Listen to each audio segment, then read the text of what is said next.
This is a Supra, but not just any Supra. It's one badass Supra, Toyota Supra.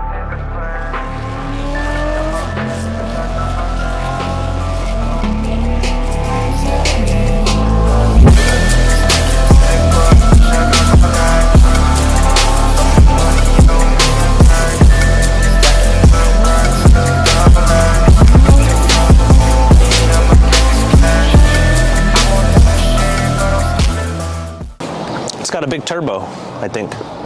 Let's take a look.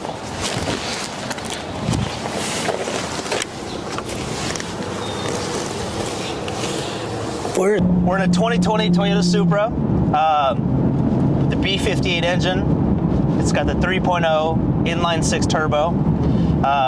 This one is upgraded to the Pure 800 turbo, so he's got the bigger. Oh, gotta pay attention.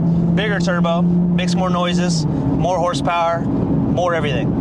I think he's got the good one. The 2020, he's got the unlocked version, so he's able to tune the ECU without sending it out to Russia or whatever and spend all this money.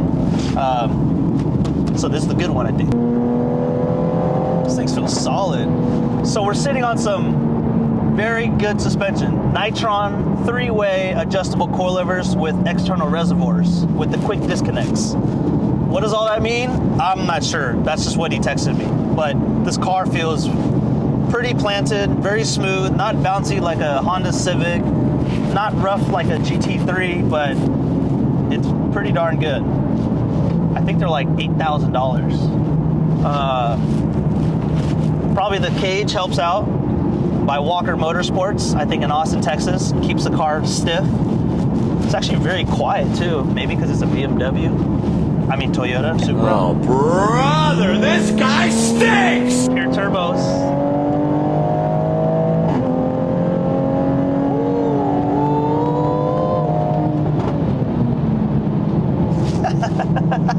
We're going a lot faster than the speed limit just right there, but I'm not gonna say the actual speed. Brakes feel good. It's got two-piece brakes or two-piece rotors all the way around, and he's got CSG brake pads with some race compound, so you can stop on a dime. You better have a good gimbal. I love the shifts because it kind of farts when it shifts.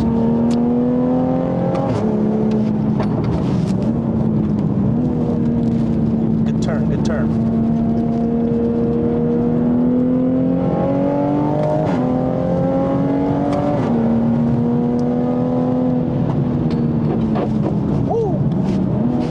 Splitter doing its job, downforcing. I almost forgot we had downforce, so that's probably another reason why the car handles so well. We got a Verus front splitter and a big wing.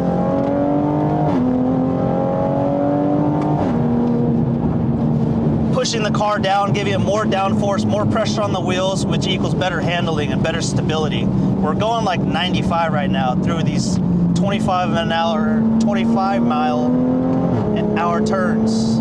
Woo. What a freaking awesome car. Beautiful machine. The brakes are squeaking, that means they're warming up.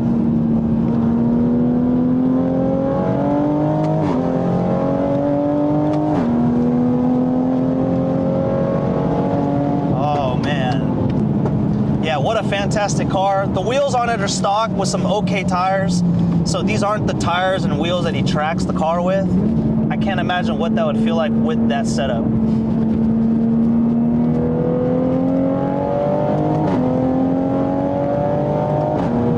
Right now we're driving with all the nannies off. No traction control. Huh? Yeah, there's no, what for? You know how to drive that? Come on, man. The channel is called Driver Mod. I know the shifts, they don't look normal, you know, but it's okay. It's all part of the...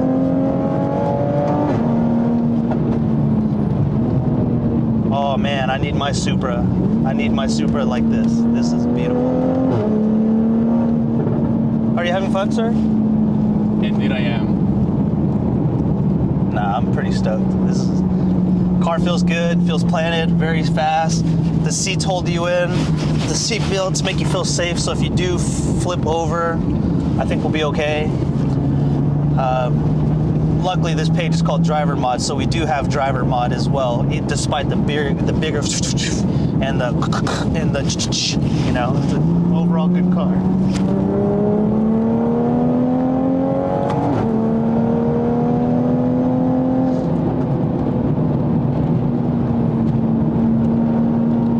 Back to normal mode, 6, 7, 8th gear, quiet. I think it has a dual valved exhaust in the back, so when you put it on normal mode, the valve's closed, so the exhaust goes out one side, or both sides, one of the sides, and then when you turn on sports mode, the valve opens up, gets a little bit louder, starts to do all those pops, and that's when you get into track mode. All the nannies are still off. I guess there's 2 different modes. You can push the traction control button once, and it kind of turns it off, or if you hold it down for a couple seconds, VSC is inactive, traction control is inactive, everything is off. So we can get a little sideways now. We're in normal mode though, so we don't want to do that. Anyways, just wanted to go over some of the different features. I don't like normal mode. It's kind of boring. It's nice, but maybe if I was going into a parking garage or in a nice neighborhood, I would go to regular mode, but I think sports mode is 100 times funner. You hear the valves opening up, the pops, the brakes. It actually holds its gear. It doesn't shift unless you shift the car, whether you're in manual mode or in automatic mode.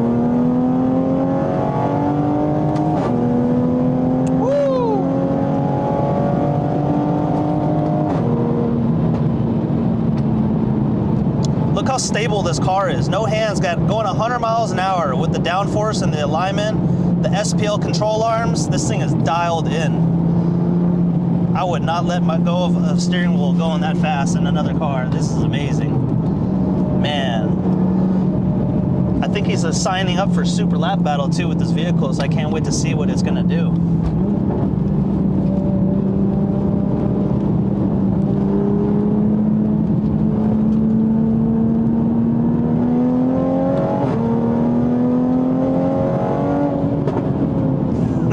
The pops, that gets me.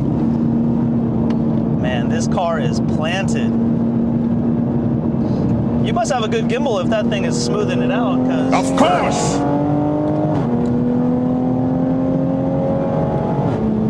We're in the country roads of Anderson, Texas.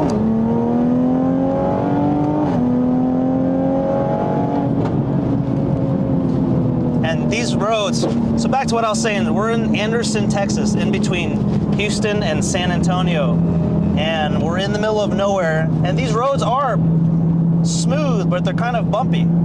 It's one of those roads where if you don't have good suspension, you're gonna be bouncing all the way around or whatnot. But this car is handling like we're on some brand new paved road. That's amazing. It's amazing what good suspension can do to your car.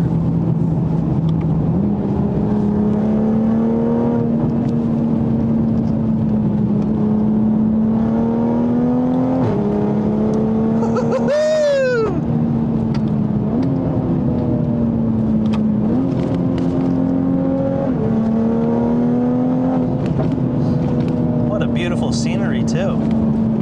And right now, 8:30 in the morning, 40 degrees outside. The road is cold and I don't even feel any slippage. Maybe I need to push it harder. What do you think?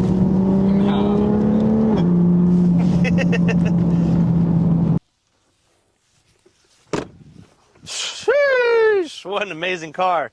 2020 Toyota Supra, BMW, whatever. Bigger turbo, roll cage, racing seats, coilovers, everything you need for the street, everything you need for the track. What a badass machine. Can't wait to review cars like this some more.